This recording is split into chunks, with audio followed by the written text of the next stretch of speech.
श्रीराम. परमचैतन्य सद्गुरू श्री काणे महाराज यांनी वेळोवेळी केलेली प्रवचन, तसंच वेळोवेळी त्यांनी भक्तांशी साधलेला सुखसंवाद संकलित करून सुयोग्य भागांमध्ये विभागून ध्वनी रूपात सादर करत आहोत.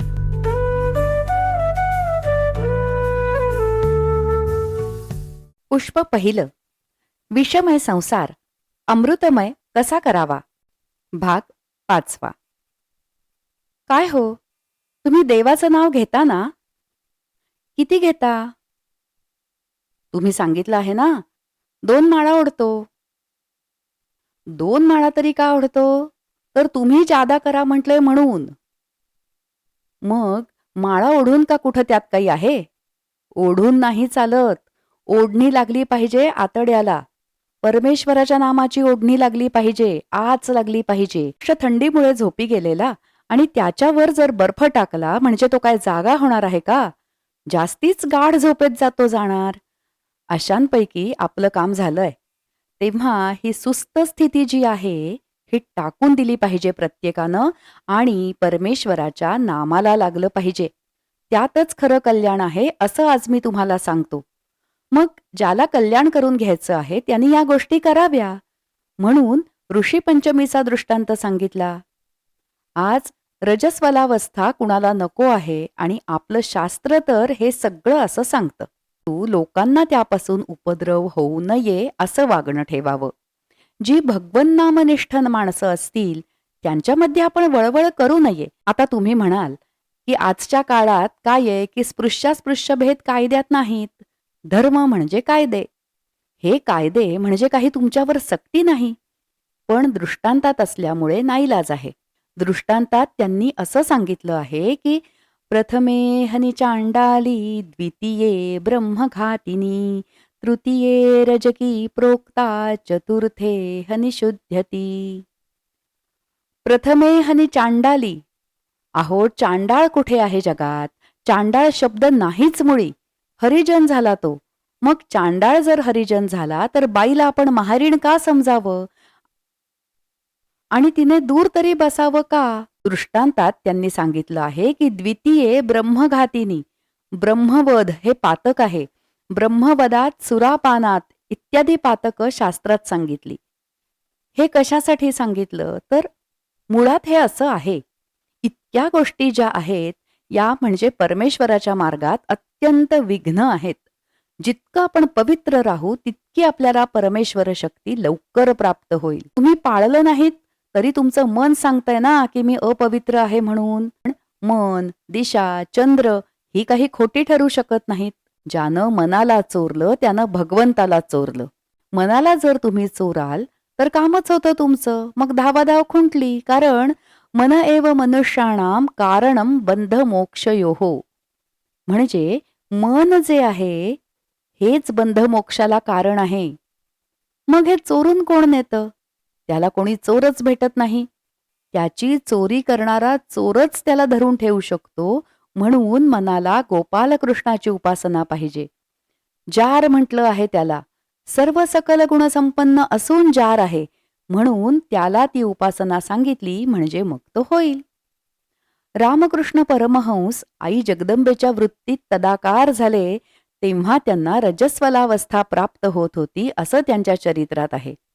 मग वृत्तीच्या तदाकारतेत जर स्त्री रूप येतं तर नामाच्या तदाकारतेत आपण नामरूपच होऊ की नाही? मग ती स्थिती नको का बाणायला?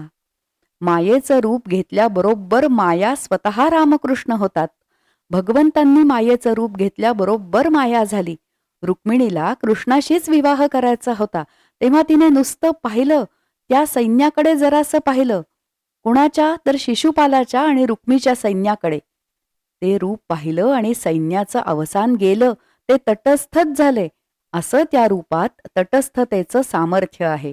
त्या तटस्थतेत गोपाळ कृष्ण रुक्मिणीला घेऊन गेले. विवाह झाला. मग सांगा, मायेची जी रूपं आहेत अशी जगन्मोहिनी, जगन्माया, आदिमाया असं जिला आपण म्हणतो, तिचा उत्सव अश्विन शुद्ध अष्टमीला करतात. निरनिराळ्या ग्रंथात आणि पुराणात त्या गोष्टी आहेत. कशासाठी अवतार झाले, जगन्मायेनी अनेक रूप का घेतली, प्रत्येक ठिकाणी मुखवटाच सांगितला, अवयव नाहीत. जगन्मायेची ज्यांना दर्शनं झाली त्यांनाही मुखदर्शनच. तुम्हाला त्या नाशिकची दर्शनाची गोष्ट सांगतो. अनाथ विद्यार्थी गृहातले ते गृहस्थ. आता ते गेले.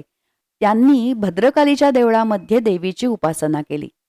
प्रत्यक्ष देवतेने येऊन सांगितलं की बाबा रे, उद्या तुझी सांगता आहे, मी 12 वाजता तुला दर्शन देणार, सावध राहा बरं. तेव्हा त्याला अभिमान वाटला की देवता स्वतः येऊन मला दर्शन देणार आणि सावध काय राहायचं.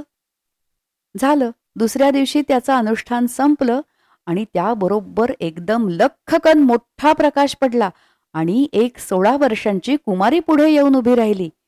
यानं पाहिलं आणि तिला मिठी मारायला गेला. मग तिनं सांगितलं की आंधळा होशील. झालं, गेले डोळे. काय त्या उपासनेचा उपयोग झाला? कामुक उपासना फुकट गेली की नाही? कुत्र्याचं जिणं आलं वाट्याला.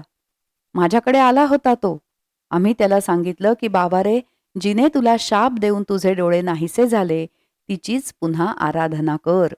आई रागावली तरी चालेल, नाही का? तेव्हा आम्ही काही करू शकत नाही. प्रायश्चित्त आहे ते.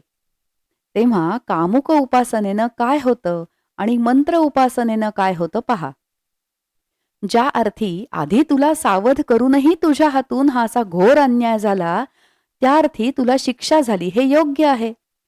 आता तुला एकच विचारतो की जे रूप तुला दिसलं ते डोळे आंधळे झाले तरी हृदयात आहे का?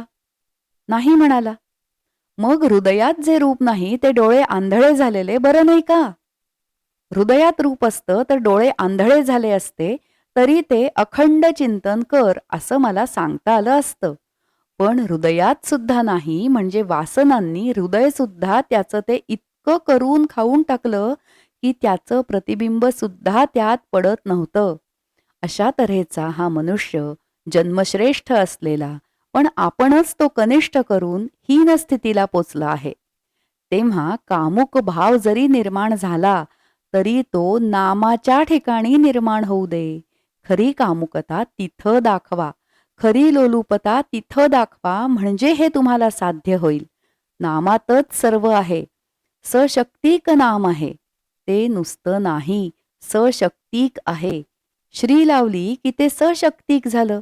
नुसतं श्री वर्जित केलं की पुरुषाचं नाव झालं. मग ज्याला आपली उपासना सिद्ध करून घ्यायची असेल त्यांनी त्याचा जप करावा आणि सार्थक करून घ्यावं. जानकी जीवन स्मरण जय जय राम.